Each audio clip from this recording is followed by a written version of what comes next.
Hello guys welcome to my mini vlog it's me Prashansa. म चाहिँ यहाँ पानी खाँदैछु गाइज। अनि यता मेरो साथी फोन हेर्दै पानी खाँदै गरिरहेकी छिन्। अनि हामी चाहिँ यहाँ आज घुम्ने प्लान बनाउँदैछौँ, किनभने यो र म चाहिँ महिनौँ भयो नभेटेको, हाँस्दै गफ गर्दै टाइम स्पेन्ड गर्दै गर्ने भनेर यसो प्लान बनाएको। अनि आजको मौसम फेरि यस्तो चिसो छ गाइज, अब जाडो बढ्न लाग्यो। अनि हामी चाहिँ मेरो कजिन र अनि मेरो साथी र म भएर चाहिँ हामी चाहिँ घुम्न जाँदैछौँ guys, let's go with us. अनि हाम्रो घुम्ने प्लान भनेको राङकोसको भ्यू टावर हो। अनि घाम थियो गाइज, रोडबाट चाहिँ माथि अलि हिँड्नु पर्दो रहेछ। अनि हामी चाहिँ फाइनली भ्यू टावरमा आयौँ। यस्तो राम्रो छ गाइज, यस्तो राम्रो छ।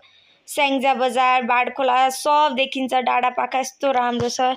You can see this photo. म चाहिँ सर्ट्स लाएर गएको थिएँ। अनि यो हाम्रो ग्रुप फोटो, हामी 3जना मात्रै गएको थियौँ। अनि फर्किने बेला चाहिँ गाडी ज्याप्प पाइएको थिएन, सो चिनेकै दाईसँग चाहिँ हामी जिपमा आयौँ। अनि सर्ट्स लाएको थिएँ। अनि फर्स्ट टाइम हो मैले सर्ट्स लगाएको, बट यसरी साथीहरूसँग हिँड्दा चाहिँ रमाइलो हुँदो रहेछ, कन्फिडेन्स आउँदो रहेछ। खाजा चाहिँ पपकर्न खाएँ। Thank you guys, see you next.